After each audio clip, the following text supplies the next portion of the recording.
Rasulullah Shallallahu Alaihi Wasallam sangat mengkhawatirkan riya ini karena dia tersembunyi. Beliau mengatakan di lain kesempatan, Inna akhwafa ma akhafu alaikumus syirkul asghar ar-riya. Sesungguhnya yang paling aku takutkan atas kalian adalah syirik kecil. Syirik kecil. Apa perbedaan syirik kecil dan syirik besar? Syirik besar ini menggugurkan semua amalan kita. Tapi syirik kecil menggugurkan amalan kita yang bercampur dengannya. Ketika kita sedekah, kita nggak riya karena memang nggak ada yang ngelihat. Insya Allah diterima sama Allah. Tapi tatkala engkau sholat, engkau riya, maka sedekahmu tetap utuh, tapi sholatmu ditolak. Itu perbedaan syirik besar dan syirik kecil. Beliau mengatakan yang paling ditakutkan adalah asyirkul asghar. Apa? Ar-riya, kata beliau. Yaqulullah yaumal qiyamah idza jazan nas bi'amalihim. Allah akan berkata pada hari kiamat tatkala memberikan balasan-balasan kepada manusia atas amal perbuatan mereka, mengatakan kepada orang-orang yang riya ini, idhabu ilal ladzina kuntum tura'una fid dunya. Kalian berangkatlah menuju orang-orang yang dahulu kalian ingin dilihat sama mereka. Cari pahala. Fanzuru hal tajiduna indahum jazaan. Lihat, perhatikan. Apakah kalian akan mendapatkan balasan dari mereka? Hadits rawahu Ahmad. Ketika kita riya, kita ingin pujian dari orang, kita ingin sanjungan dari orang, engkau berangkat ke dia nanti pada hari kiamat. Engkau minta pahala. Aku dulu sholat buat engkau. Aku dulu sedekah untukmu. Bukan buat Allah Azza wa Jalla. Mungkin lisannya mengatakan lillahi ta'ala. Tapi hatinya tidak. Dan kita perlu berhati-hati dengan riya ini. Jangan sampai dalam ibadah kita, dalam amal soleh kita, kita itu ingin mendapatkan balasan dari orang. Ingin pujian dan sanjungan dari mereka. Supaya kita tampak jadi orang baik buat mereka. Allah Azza wa Jalla berfirman di satu surat yang kita insya Allah hafal. Fawailul lil musallin alladzina hum an salatihim sahun alladzina hum yura'un wa yamna'unal ma'un. Celaka orang yang sholat. Masuk neraka. Sholat masuk neraka. Nah. Karena nggak benar sholatnya. Bagaimana sholatnya dia? Lalai. Seenaknya sholat. Kalau kerja dunia, sempurna. Kerja akhirat, asal-asal. Udah asal-asalan, alladzina hum yura'un, riya lagi. Beribadah hanya untuk dilihat orang, hanya untuk mendapatkan sanjungan orang. Wa yamna'unal ma'un, ini orang nggak suka berbagi sama orang lain. Bahkan mencegah dari menolong orang dengan harta atau barang-barang yang berguna. Ibadahnya sudah setengah-setengah, riya lagi sama orang lain. Kalaupun membantu, riya lagi. Dan riya ini sifat orang munafik. Apa kata Allah di surat An-Nisa ayat 142? Coba dibaca. Surat An-Nisa ayat 142. Apa kata Allah?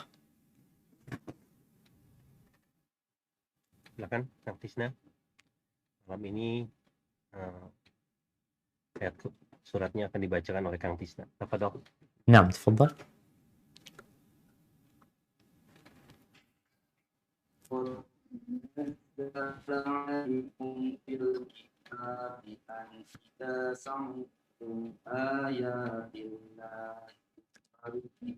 Ayat 142.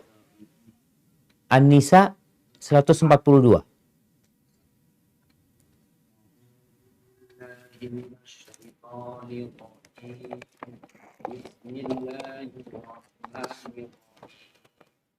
Innal munafiqina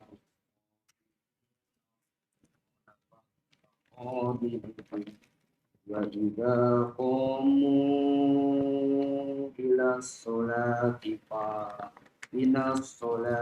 qamu sala yuraunan nasa wa la yadhkuruna illa qalila.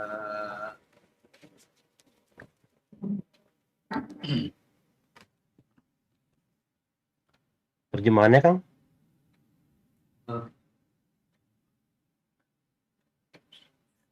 A'udzu billahi minasy syaithanir rajim. Bismillahirrahmanirrahim. Innal munafiqina Terjemahannya Kang? Terjemahannya maka sesungguhnya orang munafik itu hendak menipu Allah, tetapi Allah lah yang menipu mereka. Apabila mereka berdiri untuk sholat, mereka lakukan dengan malas. Mereka bermaksud ria, ingin dipuji di hadapan manusia, dan mereka tidak mengingat Allah kecuali sedikit sekali. Barakallahu fikum. Itulah orang-orang munafik. Mereka mau menipu Allah. Pikir mereka siapa itu Allah? Mereka menyembunyikan apa yang tidak mereka tampakkan. Mereka menampakkan kebaikan, tapi hati mereka busuk. Mereka tidak sholat. Mereka bukan nggak sholat, mereka itu sholat ya. Tapi ketika mereka melaksanakan sholat, mereka bermakmum kepada Nabi SAW. Mereka sholat di Masjid Nabawi. Imamnya adalah Rasulullah SAW. Tapi kondisi mereka qamu kusala. Mereka malas, berat sholat itu. Kalaupun sholat yura'unan nas. Riya mereka. Hanya karena ingin dilihat orang. Wala yadhkurun Allah illa qalila. Dan salatnya itu dia tidak mengingat Allah, tidak berzikir kecuali sedikit sekali. Oleh karena itu Rasulullah SAW terkadang setelah salat subuh beliau itu bertanya kepada para sahabatnya, "Asyahidun fulan? Fulan hadir enggak salat subuh ini?" Enggak. "Fulan hadir enggak?" Enggak. Rasulullah SAW menjelaskan, andai kata tuh orang-orang tahu di masjid ini dikasih daging atau 2 potong kaki yang masih banyak dagingnya, mereka bakal datang untuk dunia. Beliau menjelaskan, athqalus salati 'alal munafiqin salatul isya wa salatul fajr. Salat yang paling berat buat orang-orang munafik ada salat isya dan salat subuh. Khususnya di masjid. Berat mereka untuk datang ke masjid. Kenapa? Karena malam hari. Gelap gulita. Nggak ada yang ngeliat. Sedangkan dia sholat ingin dilihat orang. Kalau sholat zuhur, dia berangkat ke masjid, satu kampung lihat dia. Sholat zuhur, di kantor, semua orang ngelihat dia. Sholat asar sama. Sholat maghrib, masih ada cahaya. Tapi sholat isya, apalagi di masa lalu jemaah, belum ada namanya listrik, penerangan seperti sekarang. Gelap gulita. Nggak ada yang ngelihat. Maka berat bagi mereka untuk sholat. Yura'unan nas. Riya sholat. Di surat Al-Baqarah. Ayat 264. Kalau sebelumnya itu tentang sholat. Di 264 Al-Baqarah ini tentang sodakoh. Yang bercampur dengan riya. Apa kata Allah? Naam, tafadhal. Billahi minasyaitonir rajim. Bismillahirrahmanirrahim. Ya ayyuhalladzina amanu la tubtilu shadaqatikum bil manni wal adha كالذي ينفق ماله رئاء الناس ولا يؤمن بالله واليوم الآخر ومثله كمثل صفوان عليه تراب فأصابه وابل فتركه صلدا لا يقدرون على شيء مما كسبوا والله لا يهدي القوم الكافرين.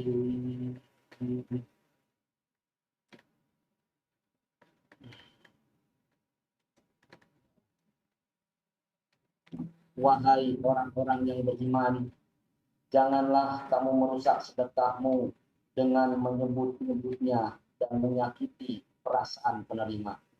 Seperti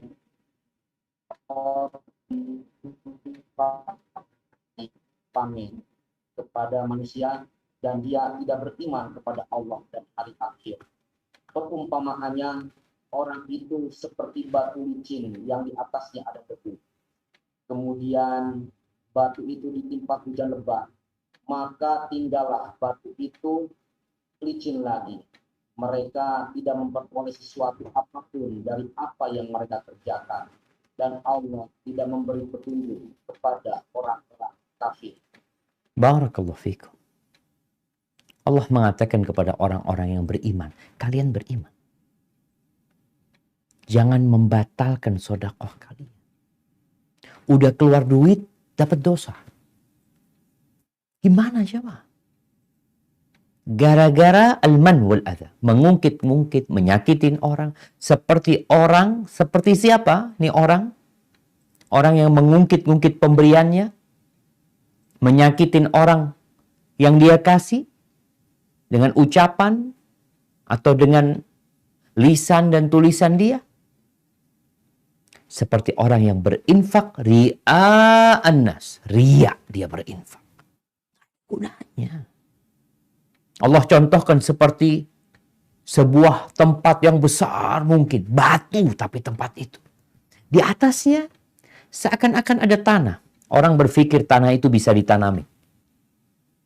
Ketika malam turun hujan yang lebat, dia berpikir tanah itu akan menjadi tanah yang subur. Besok dapat dikasih tumbuh-tumbuhan. Tapi ternyata tanahnya hilang. Yang ada batu. Seperti itu hatinya orang-orang munafikin. Yang mereka bersedekah hanya ingin dipuji dan disanjung oleh manusia. Pencitraan belaka sedekah dia. Kondisi manusia dalam menghadapi riya. Kita perlu mengevaluasi dan mengkoreksi diri kita ketika beribadah. Asy-Syaikh bin Utsaimin rahimahullahu ta'ala, beliau menyebutkan bahwasanya kondisi manusia atau kondisi bergabungnya riya dengan ibadah ini ada 3 kira-kira. Yang pertama, orang ini dari awal beribadah itu riya.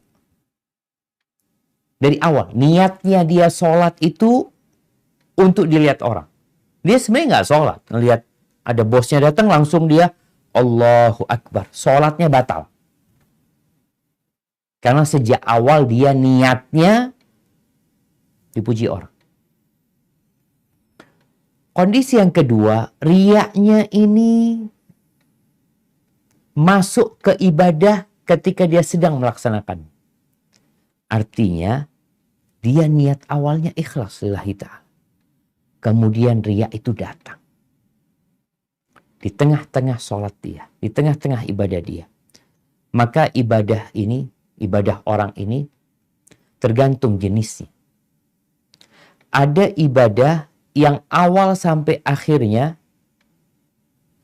tidak bersambungan.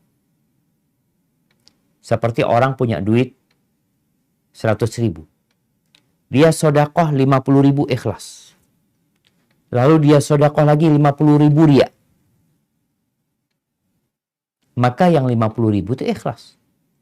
Tetap dia akan dapat pahala. Tapi yang 50.000 riya. Tapi yang kedua, kondisi kedua ini, ibadahnya ini awal sampai akhir bersambung. Seperti sholat. Sholat itu dimulai dengan takbir,